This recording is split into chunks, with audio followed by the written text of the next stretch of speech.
Welcome back to the Most Wanted English video series with Memola 5. Kita lanjut lagi ya pembahasan tentang series Most Wanted English. Nah, kali ini yang mau dibahas adalah ini goal. Atau kebanyakan orang eh, mengatakan ini. I wanna be able to say anything in English. Saya pengen bisa ngomong apapun. Apapun yang ingin saya ucapkan, yang ingin saya ceritakan, itu saya bisa lakukan menggunakan bahasa Inggris. Problem is, masalahnya, I love grammar rules. Yes, saya suka banget dengan grammar. Apa hubungannya dengan bisa mengatakan apapun dengan rumus grammar? Ini tambahan dulu boleh Anda catat ya. Jadi, ilmu grammar itu sebenarnya adalah ilmu yang mengajarkan Anda untuk bisa membuat kalimat dalam bahasa Inggris. Bagaimana menyusun kata menjadi kalimat dalam bahasa Inggris. Nah, aturan-aturannya itu disebut dengan grammar. Makanya grammar itu artinya tata bahasa ya. Ada menata kata menjadi kalimat itu harus mengikuti aturan grammar supaya kalimat Anda bisa dipahami oleh orang lain yang membacanya. Oke. Nextnya, you know I'm kidding, alright. Maksudnya, oh ya, banyak orang itu sebenarnya nggak suka dengan grammar, kan itu masalahnya ya. Jadi akhirnya karena kita nggak suka grammar, kalimat yang kita lakukan, yang kita tulis, yang kita ucapkan itu cenderung membingungkan. Orang nggak ngerti kita ngomong apa. Banyak yang missing di sana. Nah, solusinya bagaimana? Kita tonton videonya sampai selesai ya. Oke. Nah, solusinya adalah mempelajari kalimat. Jadi, gini.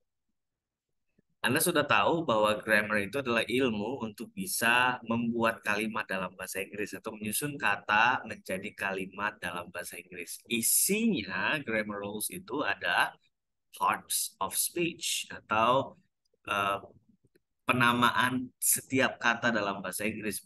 Mulai dari verb, ada adverb, ada adjective, ada noun, ada pronoun, dan seterusnya. Itu semuanya parts of speech. Jadi setiap kata yang kita gunakan ketika kita menulis bahasa Inggris atau mengatakan dalam bahasa Inggris pasti ada masuk ke dalam kelompok-kelompok yang tadi apakah dia kata kerja, kata benda atau adverb, apakah adjective dan lain-lain ya. Berikutnya grammar juga bagian daripada grammar adalah tenses. Tenses ini juga bagian dari grammar. Jadi karena banyak orang yang juga kadang-kadang masih bingung atau membedakan grammar dengan tenses. Tenses itu bagian dari grammar.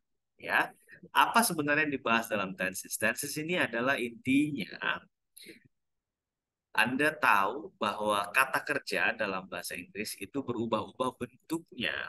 Jadi kata kerja itu kan menunjukkan sebuah aktivitas ya. Nah, kata kerja dalam bahasa Inggris itu beda utamanya dengan bahasa Indonesia adalah kata bekerja dalam bahasa Inggris itu berubah bentuknya tergantung kapan Anda lakukan pekerjaan itu. Makan, misalnya eat atau to eat. Makan itu kalau Anda lakukan tadi pagi, ya itu jadinya ate, nggak bisa eat. Oke, sementara dalam bahasa Inggris tetap aja makan. Kemarin saya makan gitu. Kita nggak pernah makan jadi makan gara-gara kemarin ada NN-nya gitu. Makan, makan. No, nggak ada. Dalam bahasa Inggris itu berubah. Jadi kata kerja dalam bahasa Inggris itu sensitif terhadap perubahan. Salah satunya tergantung kapan Anda lakukan. Oke? Okay? And then tons of the other rules. Dan ada banyak sekali aturan-aturan grammar yang lain. Nah, sekitar 1 menit saya menjelaskan tentang apa itu grammar. Kira-kira Anda mulai merasakan kebosanan atau tidak? Pasti, ya kan? Kayak, oke, you don't sound like Mr. Mola. Anda kayak nggak kedengeran Mr. Mola gitu. Karena biasanya saya ngajar itu jarang menyentuh grammar-grammar seperti ini. Nama grammar apa jarang saya membawakannya. Kenapa? Karena memang cara ini sudah terbukti efektif untuk bikin belajar itu membosankan, melelahkan. Oke, jadi mempelajari kalimat caranya ada yang cara kayak gini tadi, cara yang melelahkan walaupun buat beberapa orang mungkin efektif. Oke, tapi buat banyak orang sulit. Nah, terus solusinya adalah ini. Sama dengan video sebelumnya ketika saya membahas bagaimana Anda bisa menguasai 1.000 kata atau lebih dalam bahasa Inggris tanpa menghafal, sama juga grammar ini karena dia sama-sama language dengan kosakata atau vocabulary, maka Anda berangkatnya dari konteks. Ya, misalnya nih, best traveling ever. Ini yang video sebelumnya ya, pengalaman traveling terbaik Anda nih. Anda tahu nggak, ketika Anda menceritakan itu, mudah-mudahan Anda sudah taruh cerita best traveling ever Anda di video sebelumnya ya, biar dapat like dari saya tuh.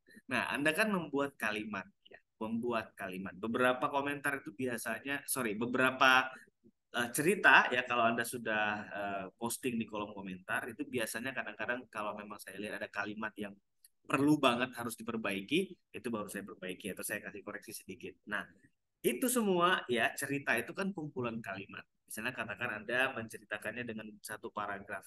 Itu kan semuanya kumpulan kalimat dan kumpulan kalimat itu dia di dalamnya ada grammar. Ada grammar.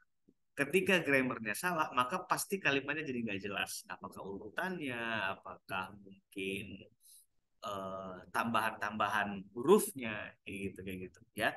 Nah, jadi lebih cepat dan tentunya yang paling penting proses belajarnya tidak semelelahkan dengan cara yang kiri tadi ya ketika saya coba jelasin parts of speech itu apa, tenses itu apa, dan rules yang lain itu apa. Kan langsung kayak otak kita kayak diperas gitu ya. Tapi kalau menceritakan best traveling ever, walaupun Anda tersendat-sendat, tapi setidaknya Anda punya alasan kenapa saya harus tahu bikin kalimat dalam bahasa Inggris supaya saya bisa menceritakan pengalaman traveling terbaik saya. Nah, if you haven't already, kalau misalnya belum menceritakan best traveling ever, coba silakan tulis di kolom komentar ya. Dan untuk mempelajari kalimat, kalau ala saya ini ada 5 tools atau 5 hal yang Anda harus pelajari ya. Pertama, mengetahui bagaimana struktur kata dalam kalimat dalam bahasa Inggris. Menyusun kata menjadi kalimat dalam bahasa Inggris itu secara umum seperti apa? Oke, saya bocorin aja deh ya. SPOK sama dengan bahasa Indonesia. Intinya, as long as selama kalimat Anda itu susunannya subject, predicate, objek, keterangan, atau pola kedua, keterangan dulu baru subject, predicate, objek, maka kalimat Anda secara umum itu sudah benar dalam bahasa Inggris secara susunannya ya. Oke, yang kedua, nah di sini mulai ada detail-detail kecil yang harus Anda perhatikan, yaitu membuat kalimat dalam bahasa Inggris, 3 jenis kalimat, positif, negatif, interrogatif. Oke, yang ketiga, kalimat verbal nominal. Yang keempat, aktif pasif. Yang kelima, baru tenses. Jadi 5 ini saja Anda kuasai, maka Anda sudah menguasai sekitar 70 sampai 80% grammar secara umum.